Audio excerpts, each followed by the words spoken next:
Deathwatch by Rob White, Chapter 2. The .358 Magnum bullet had done fearful damage, blasting the man's lungs out through his back. He was an old man who had been in the desert a long time, for the skin of his neck was copper-colored and tough-looking, old, tanned leather.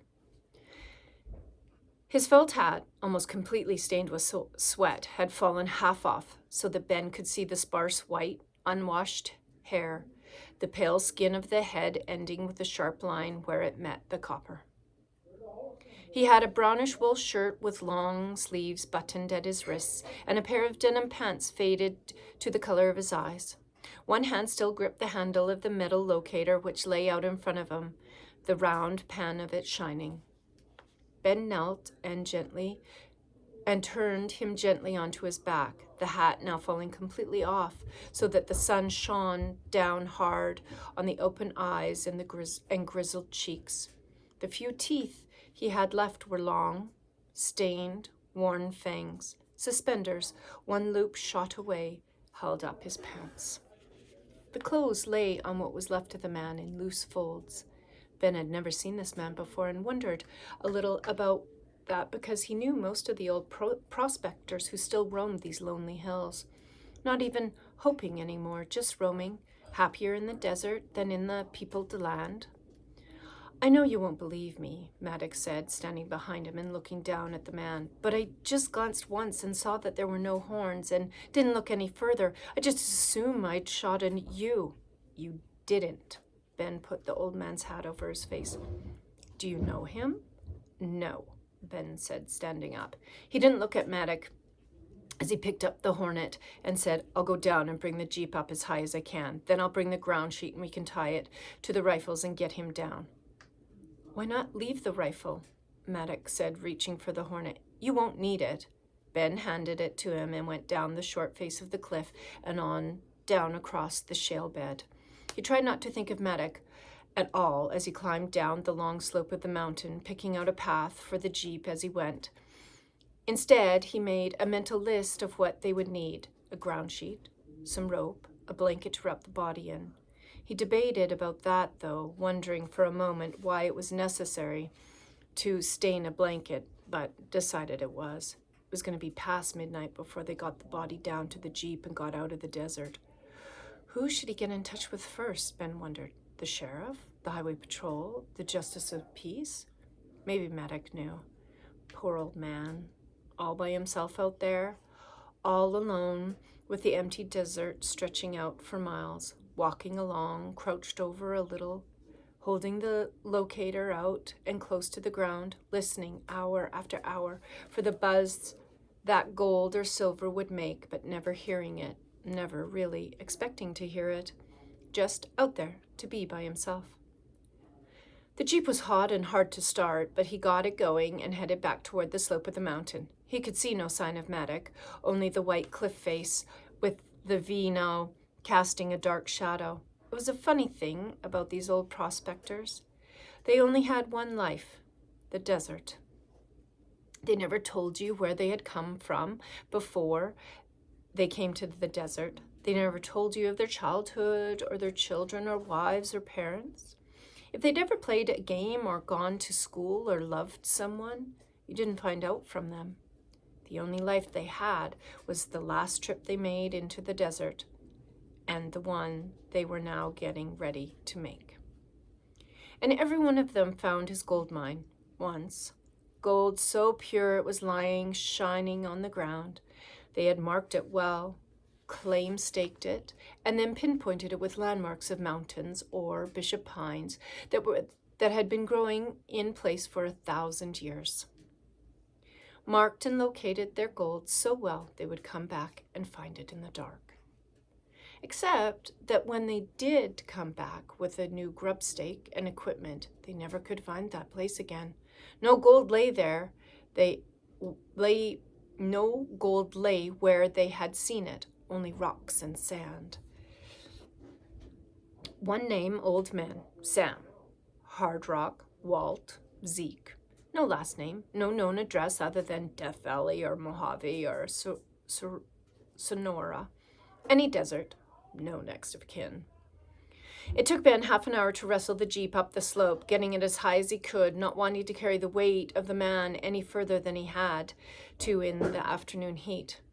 But when the slope became so steep that there was danger of the jeep rolling over, he turned it around and headed it down the hill again, then got the gear and started walking. He was halfway there with still no sign of Maddock when he heard the shot. Instinctively, Ben ducked behind a boulder and then felt embarrassed. There was no telling what Maddock was shooting at now, but it wasn't him. The rifle cracked again, and Ben only listened to it as he kept on climbing. It wasn't the roar of the 358, it was the Hornet with that sharp snapping sound.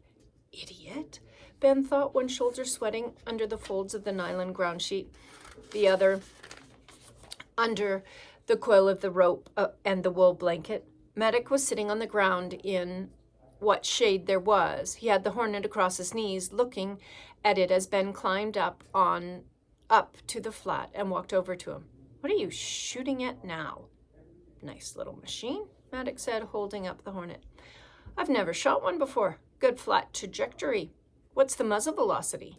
He had moved the dead man so that he was sitting half against a boulder, his ruined body slumped back against the rock, his head hanging down his chest. Enough, Ben said, dumping the ground sheet and unfolding it. We'll make a stretcher. Maddock didn't move. You wouldn't believe in this day and age that a man could go around with no identification at all. No driver's license, no social security card. He laughed. Not even any credit cards. There isn't a thing to identify him, and he hasn't got a dime. Ben folded the two edges of the sheet over so that they met in the middle, and then began to lace them together with the rope. No name, Maddock said. No number. Nobody. Ben glanced over at him, sitting in the shade, the Hornet across his knees, the 358 lying beside his leg. It was going to be awkward carrying the old man with nothing to hold the rifles apart.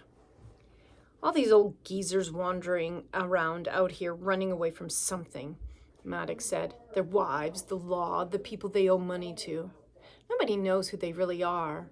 And a man as old as this has been out here so long nobody cares. Ben left the rope long enough at both ends to tie the body between the rifles, and then went over to the old man and spread the blanket out on the ground beside him. Give me a hand, Maddock. We'll roll him onto the blanket, then lash him between the rifles. Maddock didn't move. Let's talk a little, Ben. About what? This thing was a pure accident. You know that, Ben. I don't know what it was, Ben said. Some people don't shoot at something just because it moves. Oh, come on, Maddock said.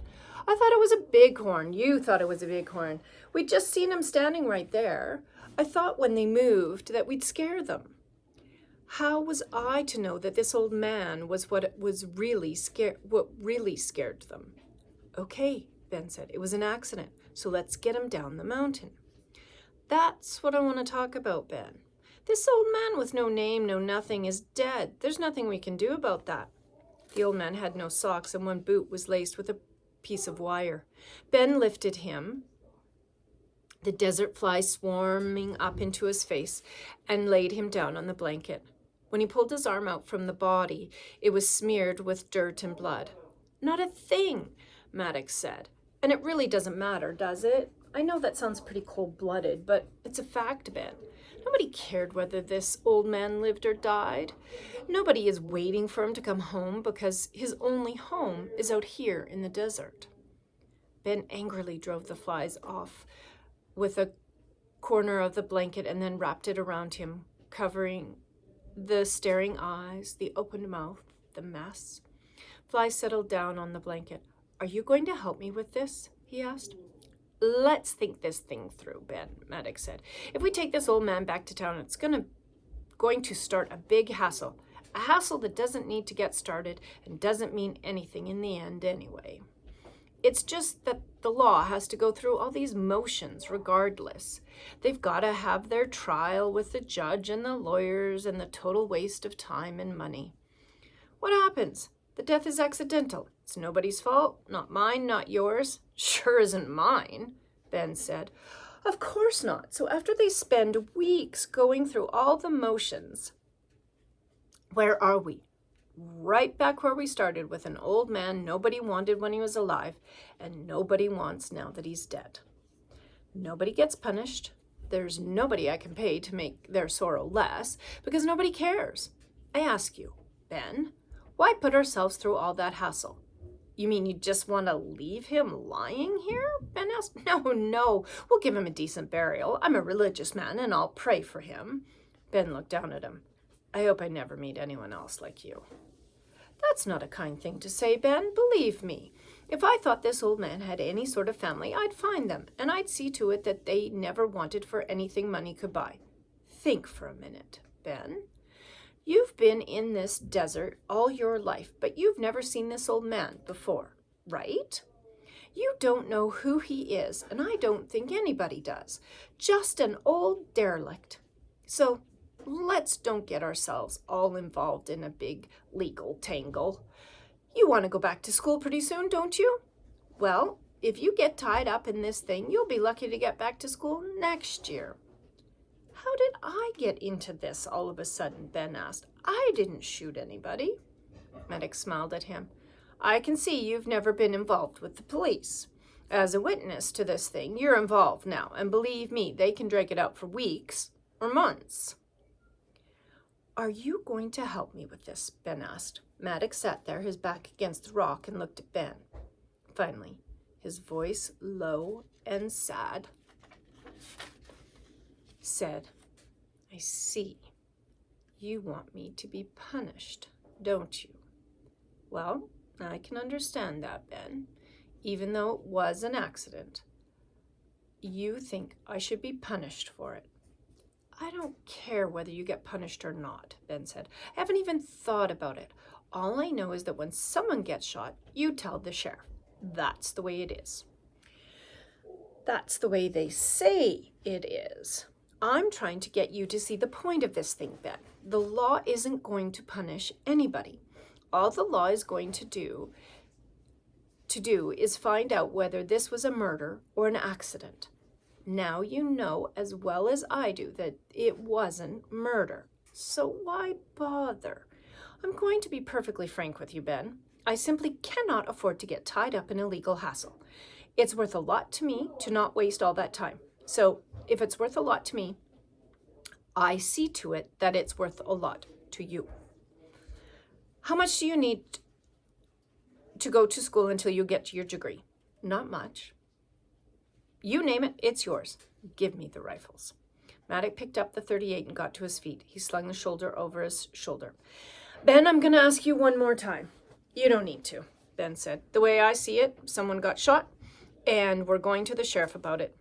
I said, Ben, that I was going to ask you one more time to see this thing my way. If you do, I'll make it so you get all the college you need to get your degree. And after you've got it, I'll see to it that you get a job with the oil company you choose. Now, that's a good deal, Ben, so don't turn it down for some petty law. I don't want any deals with you, Ben told him, and I don't care if you're a little inconvenienced because you shot a man. I'm going to the sheriff. Medic cradled the .358 in his arm and reached into his pocket. This is the .358 slug that killed him, he said, holding out his hand. The heavy bullet was just a blob of lead and brass. So? Ben asked. Unwrap him, Medic said, putting the slug back in his pocket. Why? I want to show you something. Ben unfolded the blanket. He was hit in the chest, Maddox said. I know that. He was hit in the throat, too. Ben saw the small blackish wound in the leathery skin of the man's throat. He couldn't believe this. He couldn't begin to think about it. There's the .358 slug in my pocket, Maddox said. And there are 2 hornet slugs around here someplace, and 2 hornet empties down the hill away. Ben folded the blanket back over the old man and stood up. Maddox now had the .38 in both hands, the muzzle down, his fingers of his right hand lying relaxed on the trigger guard. Whoever shot that old man, Maddox said quietly, didn't do it accidentally, Ben. You don't shoot a man accidentally twice.